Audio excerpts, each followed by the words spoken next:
You ready for chapter 1, part 3 in Dancing at the Edge of Death, the origins of the labyrinth in the Paleolithic? I am starting, for those of you that have the book, on page 25, and the section begins The Labyrinthine Journey. Why do we do these things? Most simply because they make us feel good. Many people are unaware that deeply embedded in the fun of children running through a maze is the pre-Christian mystical experience of the labyrinth, the ancient layers of resonance. Those of us who can't sit still to meditate find that swinging around the loops of the labyrinth puts body and mind in sync and allows thoughts to relax. The experience of walking the labyrinth is a physical meditation, a kinesthetic connection with a spiritual destination. There is a feeling of participating in a mystery, finding peace in a chaotic world, one that links us to another time of stories and powers we no longer can name. Beyond the sense of participatory joy lies the dark frontier of terrible necessity. Life drives us through illness, accident, war, rape, and other terrors to seek out a deeper sense of health, one that reintegrates a shattered psyche or a devastated culture. To remain alive and functioning, one must find one's soul again. It has become lost in the chaos of a larger illness, and inner peace and balance must be regained. The tarot deck is a symbolic narrative of the labyrinthine journey, each card representing a different kind of life experience. It is divided into two parts: the minor arcana that survives with some changes as our standard poker deck. That's funny, don't you think? And the major arcana, suppressed by the Catholic Church in the Middle Ages as a tool of the devil. Laying out the cards of the major arcana in order and in the shape of a figure 8. The upper half are sun cards with the heads all fanned upright, symbols of one's relationship in the conscious world. The Fool, card number 0, is every man, every woman embarking upon his life's quest. The Fool's first encounter is with card number 1, Hermes Mercury, the Magician, who stands at the entryway, the boundary between flesh and spirit. The magician manipulates his considerable powers to create illusion, an important metaphorical tool in the shamanic shed that the fool must decipher. Yet, he also offers magical survival tools for the fool's use. The fool is the embryonic Parsifal of medieval legend. Leaving the protective womb of home and mother, he must learn to distinguish truth from illusion. Thrilled with the adventure and innocent of the dangers of life, he is oblivious that he is stepping off a cliff. In fact, he's about to fall out of the sky. Okay, we can see that on the card.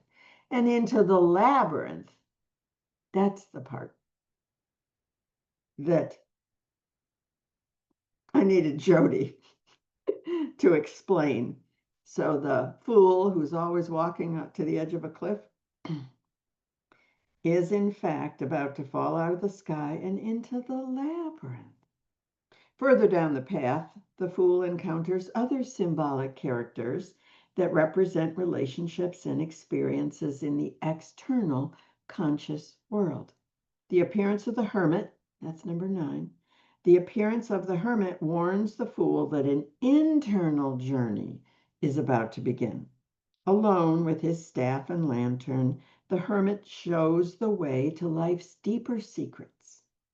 At the point where the cards cross in the center of the figure 8, at the spinning wheel of fortune, that's number 10, they become moon cards, reversed with the heads turning inward. The fool's journey will demand that he sacrifice outmoded and limiting life ways and confront painful realities. The death card, that's 13. The death card heralds transformations in behavior and belief so that he may be led into the deeper realms of the unconscious towards spiritual awakening. Eventually, he transcends to the cards of the celestial realms, the star, 17, the moon, 18, and the sun, 19. The final card is the universe or the world card, indicative of the integration of opposites that transcends the duality of paradox. It is the card of completion and peace and echoes the incorruptible philosopher's stone. But of course, the figure 8 is the symbol of infinity. So you're laying out your cards this way. But especially in 4, Cariad, we saw the Mobius strip horizontal. And of course, you know from me talking about the Mobius strip, it has been an essential underlying multi-layered mythological mystical symbol ever since the beginning of Writing Down Your Soul. I wrote that manuscript in 2007. And it seems like every single event, every single book I write, everything I do, it's another layer and another layer and another layer of the Mobius strip infinity. But this layer of it's the story of the tarot of Parsifal, that one's new. Just proving that symbols have these incredible, a real symbol, a living symbol has limitless layers.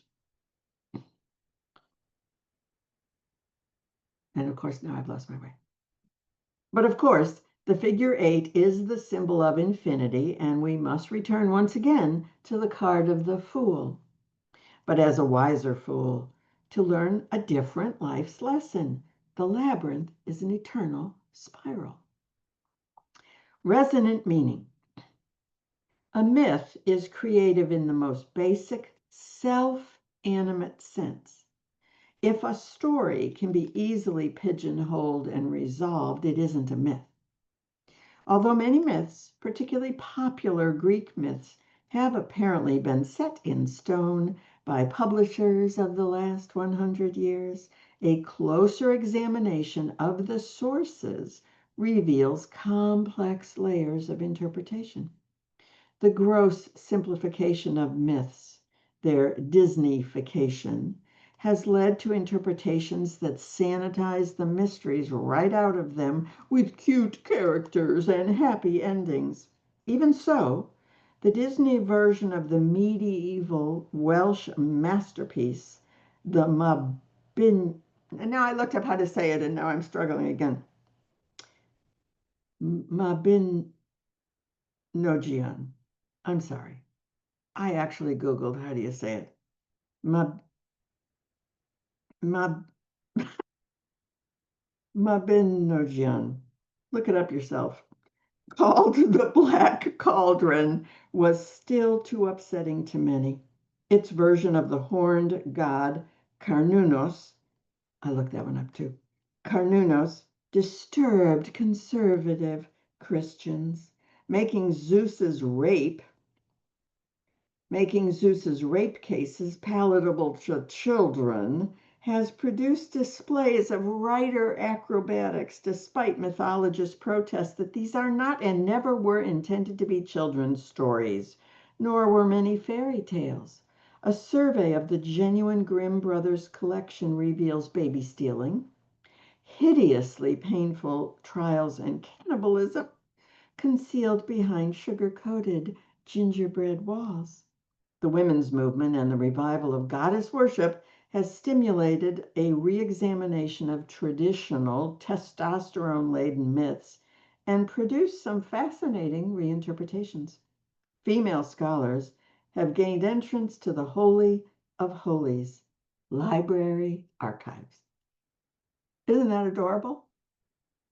Libraries. We are not just in physical libraries, archives of physical libraries, but her libraries. Who knew we're in the Holy of Holies? Female scholars have gained entrance to the Holy of Holies library archives, whether or not they have their menstrual periods, and are challenging hidebound assumptions. So I'm assuming from reading that there were rules that a woman couldn't enter a library archive if she was menstruating. Okay, I didn't know that one. I mean, it sounds like your typical Christian bullshit, but wow. No longer shackled to the paradigms of Judeo-Christian male-dominated scholarship, these new explorations of ancient texts have presented a different kind of logic. Works by Elaine Pagels, Barbara Tedlock, Mary Ellen Harrison, Marija Gimbutas, and Elizabeth Barber, among many, many others, have provided significantly different feminist interpretations of these ancient works, inspiring many of their male counterparts to reconsider assumptions as well. Whether or not one agrees, these arguments provide a valuable counterpoint to traditional interpretations. Figures from Medusa, I love Medusa, to Mary Magdalene. Oh, do we know that from Art 4? Figures from Medusa to Mary Magdalene and topics such as witchcraft and midwifery have been reevaluated from a feminist perspective. Ariadne, portrayed in the Greek myth as the traitorous, love-besotted girl who aids the heroic Theseus in killing the Minotaur, was originally a goddess of course, ancient Crete, and part of a much older tradition appropriated by the Greeks.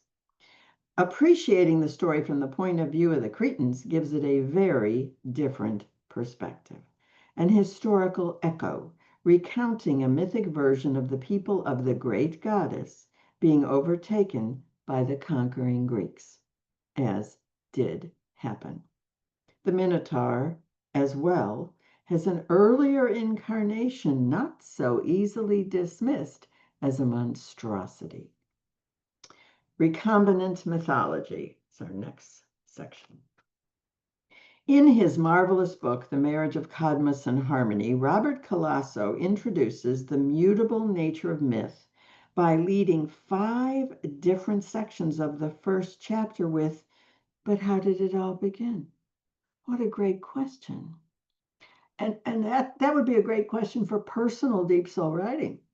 But how did it all begin? That calls for a sip of water. But how did it all begin? He implies no simple Big Bang at the origin, which then spooled out in a tidy storyline. Rather, myths are mutable tales shared in oral traditions hundreds of centuries before the written word fixed them on a page. Now, from a timing standpoint, hear that again. Myths are mutable tales shared in oral traditions hundreds of centuries before the written word fixed them on a page. The Grail cycle is one such mutable collection of myths that appears on the shadowy borderland between oral and written stories when literate Christians pushed inexorably into the homeland of the Celtic culture. At the heart of the legends is the battle between the old religion of Druidic nature worship and the new mindset of Christianity. The clash between these two worldviews, with humanity caught in the center, is what gives the stories their magical, dangerous edge. If belief is the core of being, whom does one believe? The love triangle of King Arthur, Guinevere, and Sir Lancelot is the focal point. But spinning off from this hub are the legends of the Lady of the Lake, the Fisher King, Parsifal, Sir Gawain, Mordred, Merlin, and Morgan Le Fay. Like Helen, Paris, and Menelaus in the Iliad, these lovers are but instruments in the greater battle between rival gods and clashing cultures. The myths intersect, overlap, and merge, their luminous imagery revealing multiple facets not possible to see in a single tale. Variations are both inevitable and vital. Through ages of translations and transcriptions in frigid monasteries, muddled by mistakes and purposeful editing, we are left to decipher the meanings through the foggy distance of time. The Grail, for example, is either described as the cup that Jesus used at the Last Supper or the cup that caught his blood as he died on the cross. But pre-Christian legend describes it either as the god Bran's magical drinking horn or the banquet platter of King Rhydderch. I looked it up. Rhyddderch. Rhydderch. I hope. Rhydderch. King Rhydderch. Both of which miraculously fill with whatever food or drink a person desires. The Grail is also paraded through the palace of the dying Fisher King as a mystical lesson for the tarot fool Parsifal, who doesn't get it at the time. It is sought by Knights of the Round Table, but never found. Only Parsifal, after much suffering and penance, and Sir Galahad, a knight of pure spirit, are granted visions of the Grail. The Monty Python version, however, takes the story to a level of brilliant silliness. The success of Dan Brown's The Da Vinci Code bears witness to the magnetic power of intersecting two momentous symbols, the Grail and the Cross. Through the telling and retelling of the story of the Grail, what began as a cycle of Celtic myths is refracted into a far-reaching prism of imagery, having at its center the Holy Grail, the ultimate desired object. Colasso's question of how did it all begin may well be, how does it all continue? And it is to be continued with the fourth part.